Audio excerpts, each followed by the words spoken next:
Okay, good morning. How are you today?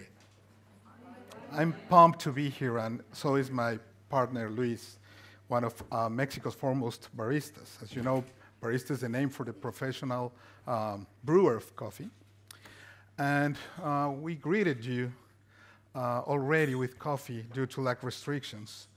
And as I was saying, as a trick for you not to fall asleep while I'm talking, because my mom would really be embarrassed if that happened. So let's start by a little raise of hands. Who is a coffee drinker here? Wow, cool. Are there any non-coffee drinkers in the room? Okay, great. Well, there's always chance for self-improvement, so maybe we can do something about it today. I'm really pumped to talk to you about Mexican coffee, and as I was saying, due to lack restrictions, we started giving you some coffee so you can start tasting what it is about. So let me just, we're actually giving you some filtered brewed coffee. And I wanted to start by saying this because we tend to see filtered coffee as a minor way of extracting coffee, of brewing it, as opposed to, say, espresso with all its Italian cultural sophistication that we have inherited. But in reality, filtered coffee allows you to taste the nuances of the terroir of a coffee much better even than espresso brewed coffee. So that's what you're having right now. And just for kicks, my partner will be brewing a filtered coffee as I speak. But we're already serving it to you. It's more just as an illustration of the process, which basically consists in grinding the coffee beans and having the molecules of the ground coffee get in touch with water very carefully so that the molecules that can mix with water do so, and the oils separate, but in a balanced way. And that's why we refer to a balanced cup of coffee. That's what we mean when we say that. So you're familiar with this type of brewing, but probably not as much with this kind of method, which is known as a chemex, which is actually very old. It's from mid-century, mid-20th century. And it's really interesting because the principles are the same. It's just that this is being done by hand, being made by hand with a more slow process and crafty process. But in the end, when brewed properly, a filtered coffee is just as excellent. So now I would like to tell you a little bit about Mexican coffees. Mexican coffees, and especially talking about specialty coffees, which is what we're bringing to you today. Has anybody heard before the term specialty coffee? Because it's worth telling you a little bit about it. Specialty coffee is a term that began to be used around the 70s in Europe, actually, to identify coffees that have a real demanding process of quality control. So the farmer really takes a lot of care to make the best of his coffee crop. Just to give you an idea, or as an analogy, Mexican coffee, coffee itself is cupped and evaluated just as wine is. So, for example, you can have a wine that has more than 80 points on the Robert Parker list, right? That means that it's a serious wine, right? And if you go to a 90 points wine on a Parker list, that means that wine is really spectacular, right? The same thing happens with coffee. It's just that culturally we're not that familiar with it. So what we're bringing to you is coffees that are above 85 points according to the standards of the International Coffee Quality Institute. What you will taste in the cup you're having, please feel free to ask for more if you like. You will feel some notes of chocolate, of kind of a little bit of bitter chocolate aftertaste. And you will also feel a little bit of almonds when you taste the coffee we're serving you. And those are qualities that are very characteristic of Mexican coffee. Mexican coffee is very full-bodied. It doesn't have as much acidity, for example, as Ethiopian coffees, but it does have certain sweetness and certain bitterness that is really characteristic and really delicious. It's really full-bodied coffees that are remarkable. Just to give you an idea, and I would like to talk now about what's behind the cup that you're drinking. Mexico has a very marked tropical belt all around it between both chains of mountains known as the Sierras. And you have this wonderful region for coffee. Coffee arrived in Mexico around 1740. So it's been there for a while. It came from Yemen, through the Caribbean, and from South America. And it's been grown there ever since. And we have even records from European travelers like Humboldt talking about the wonders of Mexican coffee around 1790. We have, as I was saying, this tropical belt here of very fertile, high-altitude terroirs. They are around 1,200 meters all the way to 1,700 meters. And if you see it from a political perspective, so to speak, we have about over 15 states within the Mexican Republic. The Mexican Republic has 31 states, and as well as Mexico City. And there you can find about 15 states where you can find amazing coffees. So right now the coffee we're tasting comes from the state of Veracruz, which is really close to the Atlantic. Actually, it's about 3 to 4 hours by road from Mexico City, just to give you a sense of location. And being in this tropical fertility belt provides us with amazing, amazing terroirs. And what's been happening in the last years as this specialty coffee market has been growing is that many companies and also the government of our country have been pushing for a better quality, but as a means to open markets for this coffee worldwide, but in itself being a means to more than just providing our people with amazing coffee experiences. What we're aiming at is really contributing to the conservation of these amazing ecosystems, and to promote also social and economic stability on the regions where this coffee is being grown. On your way to these coffee lands within Mexico, it's quite an experience. You're facing this type of landscapes all along the way, so it's really an experience. And I'm saying this because you must go there. You must see it to believe it, like we say. And you have these beautiful rivers, you have all these fertile lands. And if you go deeper into the tropical forests of Mexico, you arrive to these high altitudes where coffee grows. These are, of course, coffee cherries, and they haven't been photoshopped. Nature designs them like that already. They're really beautiful. And there you meet with these groups of families that have been producing coffee for years and have really faced historically harsh conditions.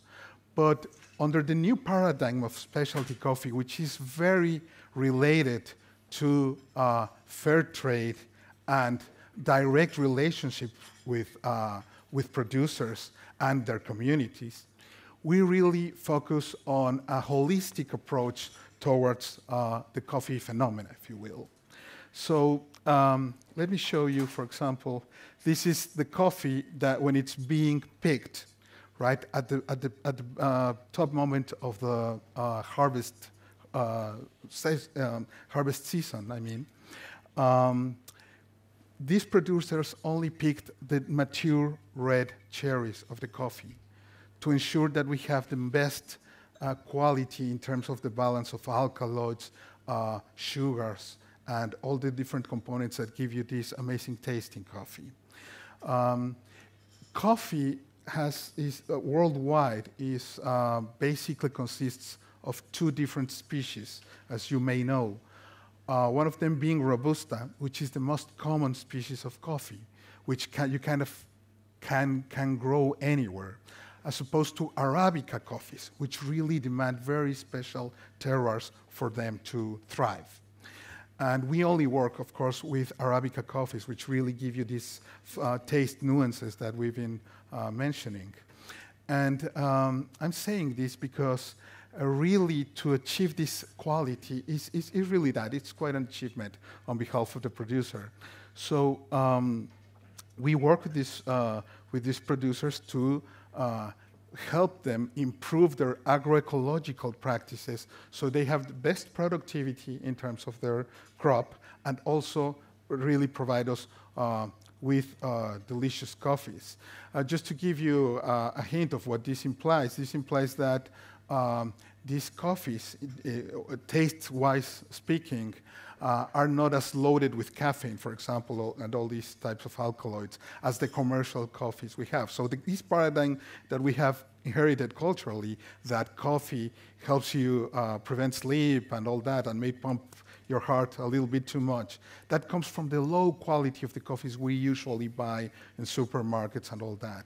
These coffees are much balanced. The coffee you're having is very, very unlikely. It depends on each person's metabolism, but it's really unlikely that it will affect you and stress you or anything like that. That's because those are lower quality coffees. These are more about terroir, as I was saying, and the notes that you have when you taste it. If you want to have another cup, I also recommend you to start enjoying your coffee through the nose, to feel those sweet notes that you will easily perceive when you have this cup of coffee that you probably won't get on a commercial coffee or even in specialty coffees from African regions. This is a really a very specific terroir that we are enjoying here. This is how coffee is dried. Coffee is dried on these beds made of concrete. So everything that the producer does after picking his cherries and depulping them and having them dried is really organic. It doesn't harm in any shape or form the environment. So when we talk, for example, about organic coffee, those labels and those certifications are really important. But in reality, a special coffee is organic by definition. I guess that's what I'm trying to stress. So it's really exciting to work around coffee because it's really good for your health. It's part of your life when you're having a good time with a friend or having an introspective time with yourself.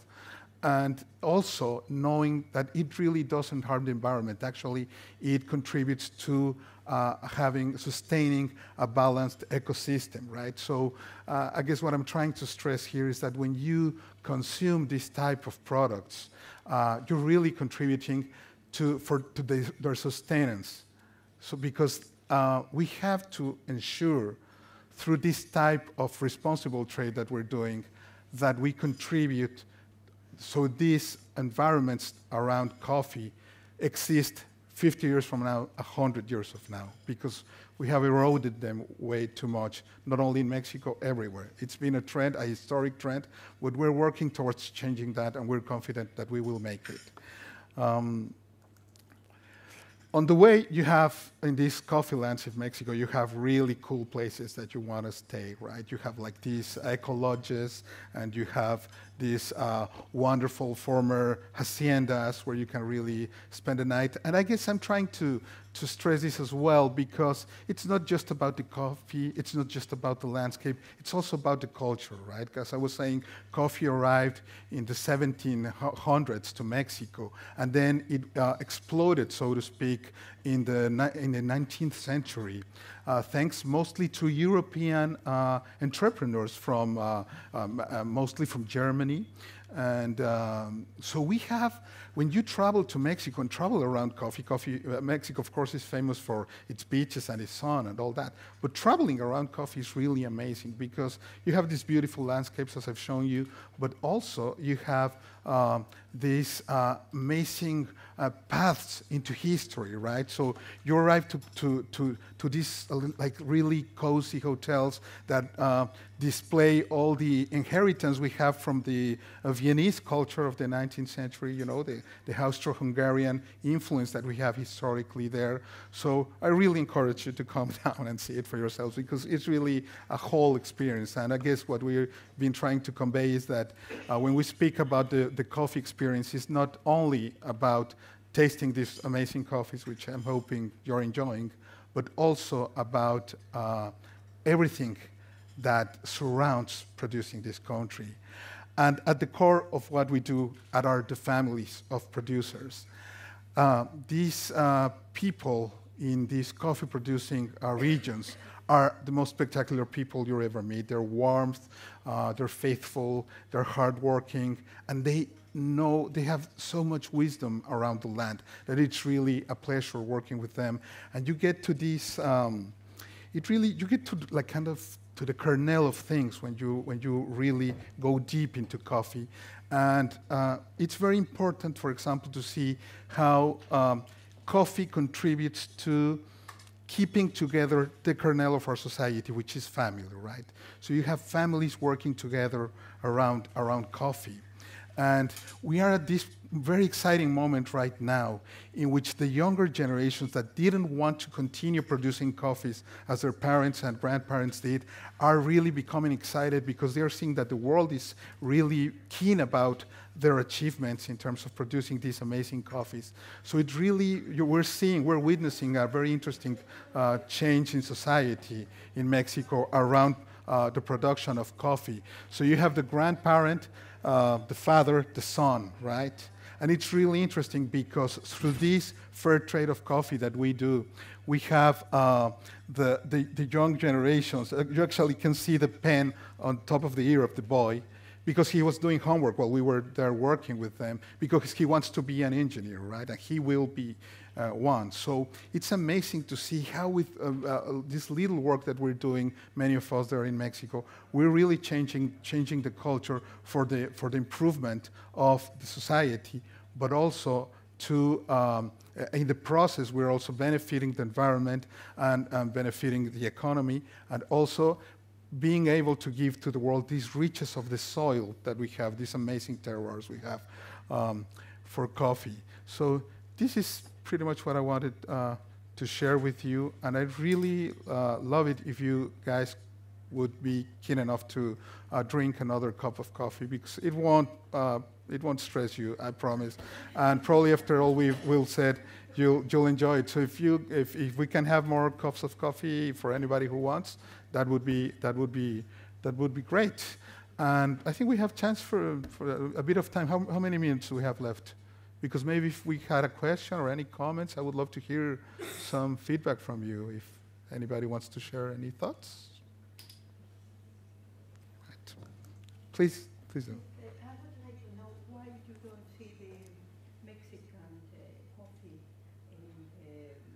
in brands, in parks, everywhere, in the supermarket here, compared with Colombian, for example, that now right. That's a wonderful question.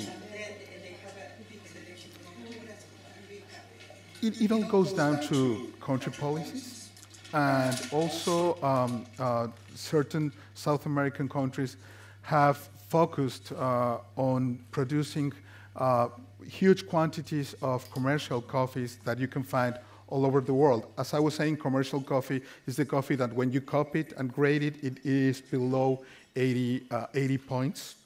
And that's why they are all over the world.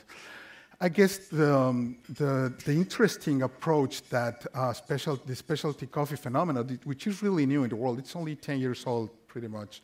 The opportunity it opens for us is to bring these amazing coffees with a new perspective, not this commoditized perspective, but a decommoditized perspective on coffee, where you start enjoying coffee from a terroir perspective, from its tasting notes and qualities.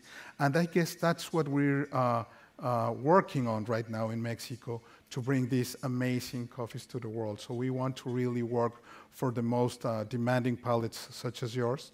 And a shorter version of the answer to your question is we're working on it. Any other comments?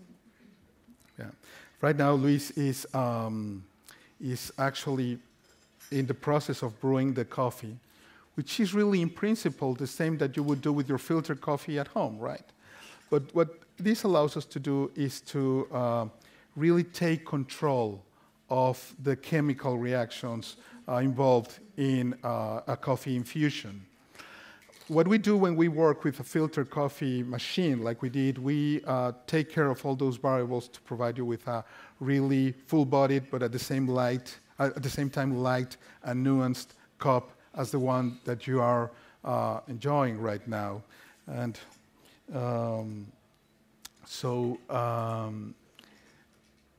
as you can see, it's a slow process, and it's really interesting to understand that what goes on here is really an interesting chemical reaction that aims to bringing out all the flavors and notes of the coffee. So what we will do once it's finished brewing, I will ask Luis to approach you and have you smell the coffee as it's been brewed, because you will really get a sense of these amazing sweet notes, chocolate notes, nutty notes, that this coffee provides us with.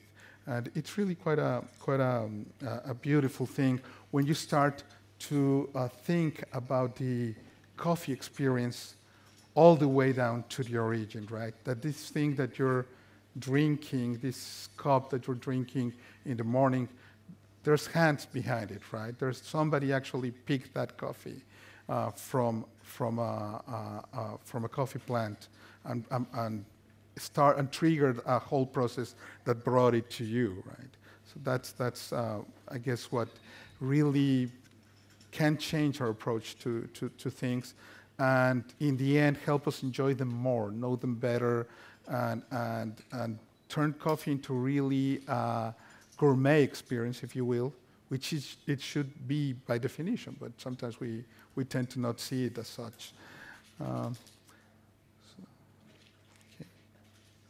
So we remove the filter, and now we have this delicious coffee that you've already tasted with your mouth, if you will. Now I would like you to enjoy it with your tongue. Entonces vamos a acercarles, no, pero que huelan desde el decantador. Sí, entonces acércate, por favor. As you can see, the Chemex is some sort of a decanter of sorts. It's made of crystal. And if you kind of try to, on your memory, to associate what you're smelling with what you just drank, you'll see how interesting it is to start appreciating coffee from the smell sense as opposed to just your palate, right? How was it for you? Nice? Oh, okay. Well, it might help remedy it. Yeah.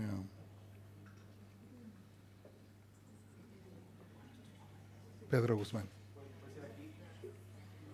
Right. So he'll go all the other way. Yeah. Okay, so let's just let Luis, let's please give my friend a hand.